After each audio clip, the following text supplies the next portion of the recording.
Kita ikuti Mimbar Agama Kristen.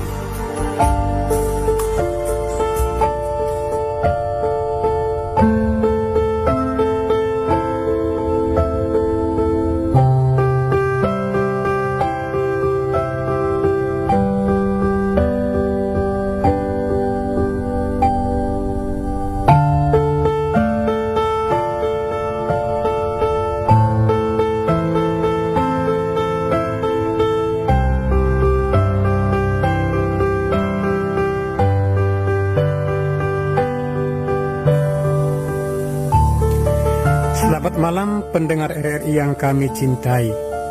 Salam. Berjumpa kembali dengan saya, Elias Limbong, penyuluh agama Katolik DKI Jakarta dalam acara Mimbar Agama Katolik. Tema firman Tuhan yang akan kita dengarkan malam ini adalah mengasihi Allah. Namun sebelum mendengarkan firman Tuhan ini, marilah kita siapkan hati kita untuk berdoa agar layak mendengarkan firman Tuhan. Marilah kita berdoa dalam nama Bapa dan Putra dan Roh Kudus. Amin. Tuhan Allah kami mengucap syukur kepadamu atas berkat dan kasih-Mu yang Engkau berikan kepada kami setiap saat. Pada malam ini kami mau merenungkan sabda-Mu. Kami mohon terangilah hati dan budi kami agar bisa mengerti dan memahami arti firman-Mu, dan mampukanlah kami untuk dapat mengamalkannya dalam hidup harian kami. Demi Kristus Tuhan kami. Amin. Mari kita mendengarkan sabda Tuhan. Semoga Tuhan beserta kita sekarang dan selama-lamanya. Inilah Injil Tuhan kita Yesus Kristus menurut Santo Matius. Dimuliakanlah Tuhan. Injil Matius bab 22 ayat 34 sampai dengan ayat 40. Hukum yang terutama. Ketika orang-orang Farisi mendengar bahwa Yesus telah membuat orang-orang Saduki itu bungkam, berkumpullah mereka, dan seorang dari mereka, seorang ahli Taurat, bertanya untuk mencobai dia. Guru, hukum manakah yang terutama dalam hukum Taurat? Jawab Yesus kepadanya, kasihilah Tuhan Allahmu dengan segenap hatimu, dan dengan segenap jiwamu, dan dengan segenap akal budimu. Itulah hukum yang terutama dan yang pertama. Dan hukum yang kedua yang sama dengan itu ialah, kasihilah sesamamu manusia seperti dirimu sendiri. Pada kedua hukum inilah tergantung seluruh hukum Taurat dan kitab para nabi. Demikianlah Injil Tuhan. Terpujilah Kristus. Bapak Ibu, saudara-saudariku yang dikasihi Tuhan, Bapak Ibu pasti pernah mendengar lagu ini. Aku mengasihi Engkau Yesus dengan segenap hatiku. Aku mengasihi Engkau Yesus dengan segenap jiwaku. Ku renungkan firman-Mu siang dan malam. Ku pegang perintah-Mu dan ku lakukan. Engkau tahu ya Tuhan, tujuan hidupku hanyalah untuk menyenangkan hati-Mu. Bapak Ibu, saudara-saudariku yang dikasihi Tuhan, syair lagu yang baru kita dengar tadi mengatakan mengasihi Yesus dengan segenap hati dan segenap jiwa. Dan di bait terakhir dikatakan, Engkau tahu ya Tuhan, tujuan hidupku hanyalah untuk menyenangkan hati-Mu. Dua kata yang perlu digarisbawahi dari syair lagu tadi yaitu mengasihi dan menyenangkan hati Tuhan. Dalam Injil yang baru kita dengar tadi dikatakan, hukum yang terutama adalah mengasihi Tuhan dengan segenap hati, segenap jiwa, dan dengan segenap akal budi.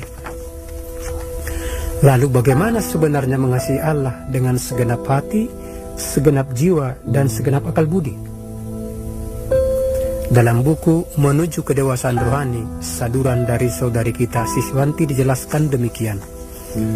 Mengasihi Allah dengan segenap hati berarti menempatkan Allah sebagai yang pertama dalam setiap keputusan dan menjalani kehidupan setiap hari dengan dipenuhi kerinduan akan Allah dan pujian baginya. Mengasihi Allah dengan segenap pikiran berarti ingin mengetahui bagaimana Allah melihat kejadian-kejadian di dunia ini, mau menyesuaikan diri dengan sudut pandang Allah, menerima kitab suci sebagai sabda Allah, serta hidup dan berpikir menurut kebenaran. Mengasihi Allah dengan segenap kekuatan berarti menyerahkan harta milik, waktu, uang, dan energi fisik kita kepada Allah, sehingga Dia bisa menggunakannya seturut kehendaknya. Setiap tujuan dalam kehidupan Kristen harus sesuai dengan perintah yang mencakup segala hal ini. Kita makan, minum, bekerja, bermain, berdoa, dan mengasihi sesama dan Allah, agar kita bisa mencapai cita-cita hidup untuk mengasihi Allah. Mengasihi Allah merupakan dasar kehidupan Kristiani kita. Segala sesuatu, termasuk kasih kepada sesama, seharusnya merupakan hasil dari hubungan yang erat dengan Allah.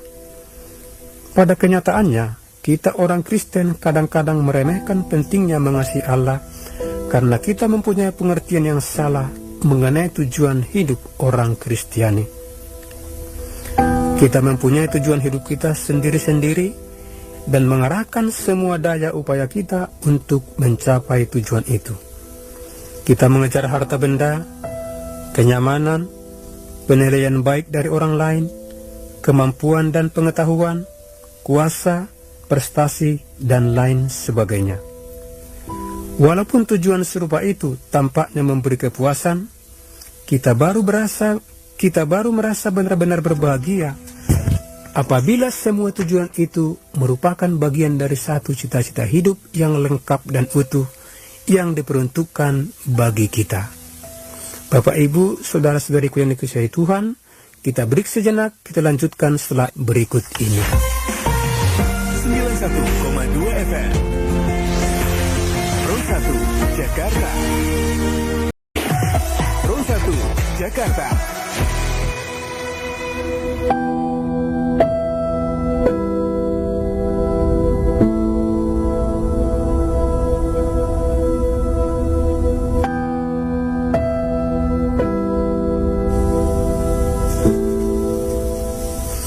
Saudara-saudariku yang dikasihi Tuhan, cita-cita hidup itu termuat dalam perintah pertama dan terutama, yaitu mengasihi Tuhan Allah dengan segenap hati dan segenap jiwa dan dengan segenap akal budi.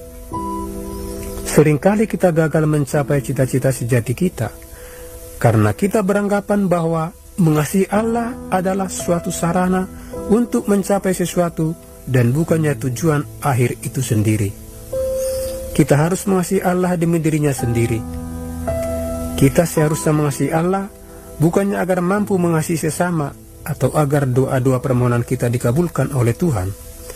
Mengasihi Allah merupakan perintah yang pertama dan terbesar, sedangkan perintah kedua, mengasihi sesama, menyerupai perintah yang pertama dan harus selalu mengikuti panggilan untuk mengasihi Allah. Banyak orang mengatakan mengasihi Allah dengan pengalaman emosional, entah suatu kebahagiaan rohani yang luar biasa atau suatu perasaan menyenangkan tentang Allah, padahal emosi sifatnya tidak tetap dan turun naik. Akibatnya mereka akan mengasihi Allah secara tidak tetap pula dan bisa sangat berkecil hati karena tidak mampu untuk selalu mengasihi Allah. Ada lagi yang beranggapan bahwa mengasihi Allah merupakan suatu kewajiban untuk taat yang kaku yang harus dihayati dengan penuh disiplin tanpa sukacita. Bagi mereka, kasih kepada Allah pada dasarnya merupakan suatu ide saja. Kasih kepada Allah yang sesungguhnya adalah harus diungkapkan dan diwujudkan dalam suatu hubungan pribadi yang penuh dedikasi. Kasih kepada Allah merupakan kasih yang penuh komitmen, suatu kasih yang mengikat manusia dengan Allah dalam sebuah keputusan yang kokoh yang walaupun di dalamnya boleh terkandung emosi manusia, kasih ini tidak terkandung emosi manusia. Kasih ini juga kasih pribadi yang melibatkan seseorang dalam ikatan sepenuhnya dengan Allah. Oleh karena itu, kita juga mengatakan, saya mengasihi Tuhan, maka kita harus menggunakan seluruh waktu, uang, dan perbuatan kita untuk melayani dan memuliakan Allah. Boleh saja kita mempunyai kesenangan, tetapi dasarnya haruslah tetap rencana Allah dan bukan rencana kita. Yang harus kita pikirkan adalah bagaimana kita bisa menyenangkan hati Allah. Saya suka dengan lirik lagu dari Puji Syukur nomor 382 yang berjudul Ambillah Tuhan Kemerdekaanku. Ambillah Tuhan kemerdekaanku dan kehendak serta pikiranku. Terimalah Tuhan yang ada padaku, gunakanlah seturut hasratmu. Hanya rahmat dan kasih darimu yang ku mohon menjadi hartaku. Hanya rahmat dan kasih darimu ku mohon menjadi hartaku. Syair lagu ini mengingatkan kita bahwa semua kebebasan kita, harta kita, pikiran kita, dan segenap yang ada pada kita, kita serahkan kepada Tuhan. Bapak, Ibu, saudara-saudariku yang terkasih, apa yang bisa kita buat untuk mengasihi Allah? Kita bisa melakukan, pertama, doa pribadi. Dalam doa, kita bisa mulai mengalami Allah dengan cara-cara yang baru dan sangat pribadi, dan mulai menghargai kuasa, kemuliaan dan kesuciannya. Kita menyatakan kasih kita kepada Allah dengan tetap setia pada waktu doa pribadi. Kita tetap tekun berdoa pada saat kita bersuka cita maupun pada saat kita mengalami kekeringan. Allah sering bekerja dengan penuh kuasa pada saat doa kita terasa sangat sulit. Kedua, doa bersama. Yesus sendiri pernah bersabda, sebab di mana 2 atau 3 orang berkumpul dalam namaku, di situ aku ada di tengah-tengah mereka. Ketiga, hidup berkomunitas. Kita bisa berbagi pikiran, pengalaman, karunia, dan kebutuhan dengan orang-orang Kristen lain. Keempat, membaca kitab suci. Kelima, memberikan persembahan. Mengasihi Allah juga berarti menyerahkan segala sesuatu ke dalam tangannya, termasuk uang dan harta milik. Juga memberikan sedekah kepada yang miskin dan membutuhkan. Keenam, ikut dalam pelayanan. Terlibat dalam pelayanan Kristiani. Ketujuh, selalu bertanya apa yang Allah inginkan untuk kita lakukan.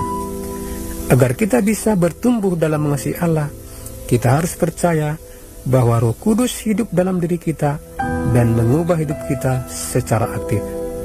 Kita harus belajar untuk mengandalkan kuasa Roh Kudus setiap hari. Semoga kita bisa selalu menyenangkan hati Allah dalam setiap langkah hidup kita. Demikian dari renungan kita pada malam ini. Salam dari saya, Elias Limbung, penyuluh agama Katolik DKI Jakarta. Selamat berjumpa minggu depan di radio kesayangan kita, RRI Pro 1 Jakarta. Tuhan Yesus memberkati. Amin.